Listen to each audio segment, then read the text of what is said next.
Chapter 2. A Magic Formula for Solving Worry Situations. Would you like a quick, surefire recipe for handling worry situations? A technique you can start using right away, before you go any further in reading this book. Then let me tell you about the method worked out by Willis H. Carrier, the brilliant engineer who launched the air conditioning industry and who headed the world-famous Carrier Corporation in Syracuse, New York. It's one of the best techniques I ever heard of for solving worry problems, and I got it from Mr. Carrier personally when we were having lunch together one day at the Engineers Club in New York. When I was a young man, Mr. Carrier said, I worked for the Buffalo Forge Company in Buffalo, New York.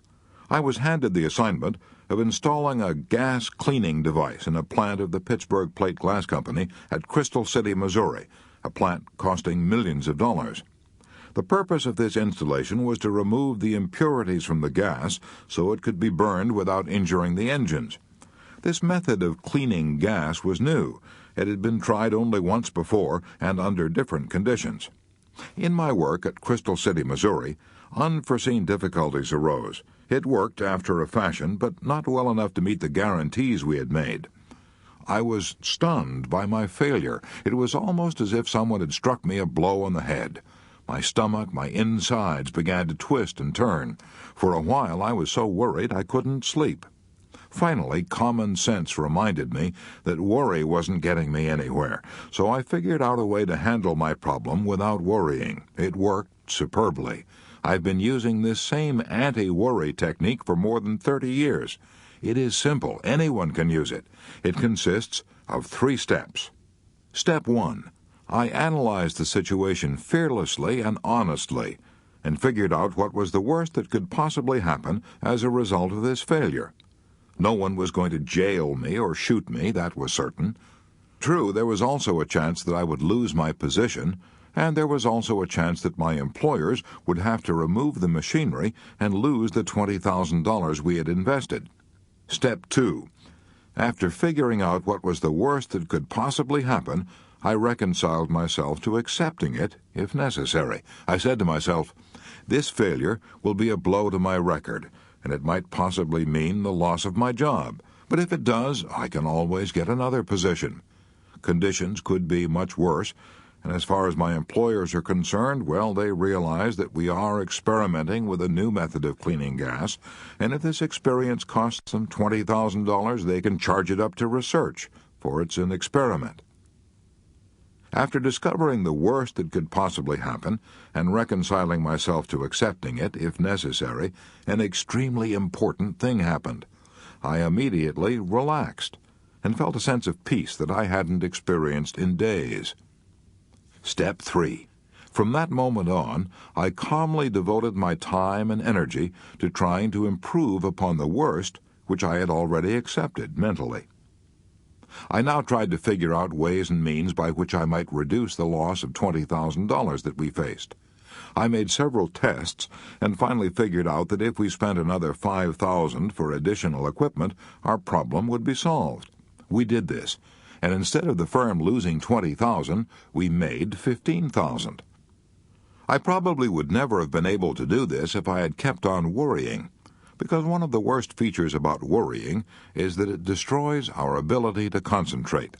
When we worry, our minds jump here and there and everywhere, and we lose all power of decision. However, when we force ourselves to face the worst and accept it mentally, we then eliminate all these vague imaginings and put ourselves in a position in which we are able to concentrate on our problem. Now, this incident that I have related occurred many years ago. It worked so superbly that I've been using it ever since, and as a result, my life has been almost completely free from worry. Now, why is Willis H. Carrier's magic formula so valuable and so practical, psychologically speaking? Because it yanks us down out of the great gray clouds in which we fumble about when we're blinded by worry. It plants our feet good and solid on the earth. We know where we stand. And if we haven't solid ground under us, how in creation can we ever hope to think anything through? Professor William James, the father of applied psychology, has been dead since 1910. but if he were alive today and could hear this formula for facing the worst, he would heartily approve it. How do I know that? Because he told his own students, "Be willing to have it so. Be willing to have it so," he said, because acceptance of what has happened is the first step in overcoming the consequences of any misfortune. Would you like to see how someone adopted Willis H. Carrier's magic formula and applied it to his own problem? Well, here's one example from a New York oil dealer who was a student in my classes. "I was being blackmailed," this student began. "I didn't believe it was possible. I didn't believe it could happen outside of the movies, but I was actually being blackmailed. What happened was this. The oil company of which I was the head had a number of delivery trucks and a number of drivers. At that time, war regulations were strictly in force, and we were rationed on the amount of oil we could deliver to any one of our customers. I didn't know it, but it seems that certain of our drivers had been delivering oil short to our regular customers and then reselling the surplus to customers of their own. The first inkling I had of these illegitimate transactions was when a man who claimed to be a government inspector came to see me one day and demanded hush money. He had got documentary proof of what our drivers had been doing, and he threatened to turn this proof over to the district attorney's office if I didn't cough up. I knew, of course, that I had nothing to worry about, personally at least, but I also knew that the law says a firm is responsible for the actions of its employees. What's more, I knew that if the case came to court and it was aired in the newspapers, the bad publicity would ruin my business. And I was proud of my business. It had been founded by my father 24 years before. I was so worried I was sick. I didn't eat or sleep for 3 days and nights. I kept going around in crazy circles. Should I pay the money, $5,000, or should I tell this man to go ahead and do his damnedest? Either way, I tried to make up my mind. It ended in a nightmare. Then, on Sunday night, I happened to pick up the booklet on How to Stop Worrying, which I had been given in my Carnegie class in public speaking. I started to read it, and came across the story of Willis H. Carrier. Face the worst, it said, so I asked myself, what's the worst that could happen if I refuse to pay up and these blackmailers turn their records over to the district attorney? The answer to that was, the ruin of my business. That's the worst that can happen. I can't go to jail. All that can happen is that I shall be ruined by the publicity. I then said to myself, all right, the business is ruined. I accept that mentally. What happens next? Well, with my business ruined, I would probably have to look for a job. That wasn't bad. I knew a lot about oil. There were several firms that might be glad to employ me. I began to feel better. The blue funk I had been in for 3 days and nights began to lift a little. My emotions calmed down, and to my astonishment, I was able to think. I was clear-headed enough now to face step 3, improve on the worst. As I thought of solutions, an entirely new angle presented itself to me. If I told my attorney the whole situation, he might find a way out which I hadn't thought of. I know it sounds stupid to say that this hadn't even occurred to me before, but of course I hadn't been thinking. I had only been worrying. I immediately made up my mind that I would see my attorney first thing in the morning, and then I went to bed and slept like a log. How did it end? Well, the next morning, my lawyer told me to go and see the district attorney and tell him the truth.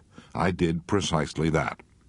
When I finished, I was astonished to hear the DA say that this blackmail racket had been going on for months, and that the man who claimed to be a government agent was a crook wanted by the police. What a relief to hear all this after I had tormented myself for 3 days and nights wondering whether I should hand over $5,000 to this professional swindler. This experience taught me a lasting lesson. Now, whenever I face a pressing problem that threatens to worry me, I give it what I call the old Willis H. Carrier formula. If you think Willis H. Carrier had troubles, listen, you ain't heard nothing yet. Here's the story of Earl P. Haney of Winchester, Massachusetts. Here's the story as he told it to me himself on November 17, 1948, in the Hotel Statler in Boston. Back in the 20s, he said, I was so worried that ulcers began eating the lining of my stomach. One night I had a terrible hemorrhage. I was rushed to a hospital connected with the School of Medicine of Northwestern University of Chicago. My weight dropped from 175 pounds to 90 pounds. I was so ill, I was warned not even to lift my hand. 3 doctors, including a celebrated ulcer specialist, said my case was incurable. I lived on alkaline powders and a tablespoonful of half milk and half cream every hour. A nurse put a rubber tube down into my stomach every night and morning and pumped out the contents. This went on for months. Finally, I said to myself, "Look here, Earl Haney, if you have nothing to look forward to except a lingering death, you might as well make the most of the little time you have left. You have always wanted to travel around the world before you die, so if you're ever going to do it, you'll have to do it now."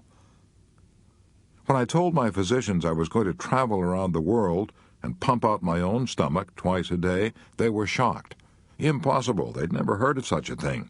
They warned me that if I started around the world, I would be buried at sea. "No, I won't," I replied. "I've promised my relative that I will be buried in the family plot in Broken Bow, Nebraska, so I'm going to take my casket with me."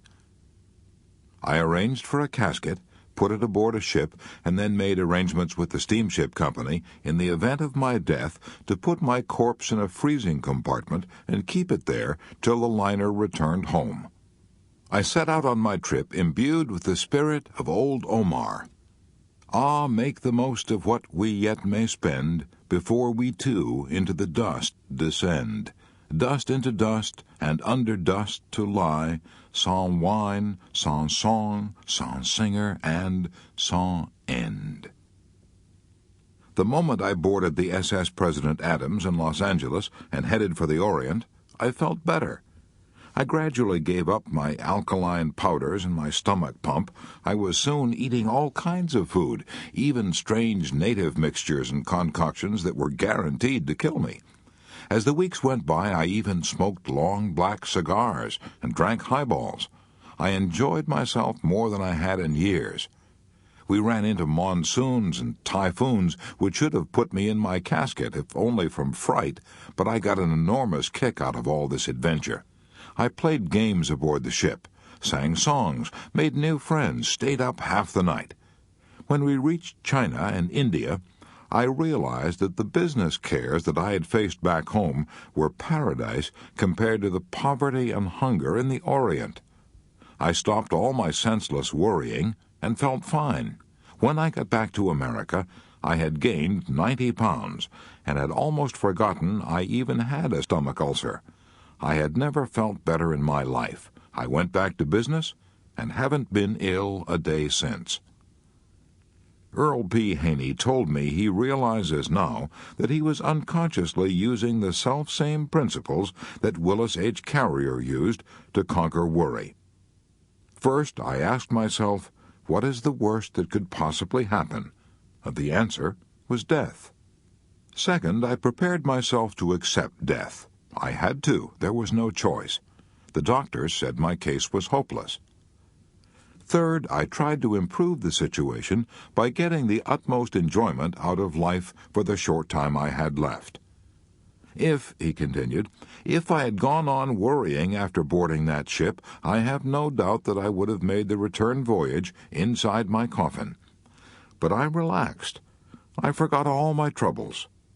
And this calmness of mind gave me a new burst of energy which actually saved my life. So, Rule 2 is this.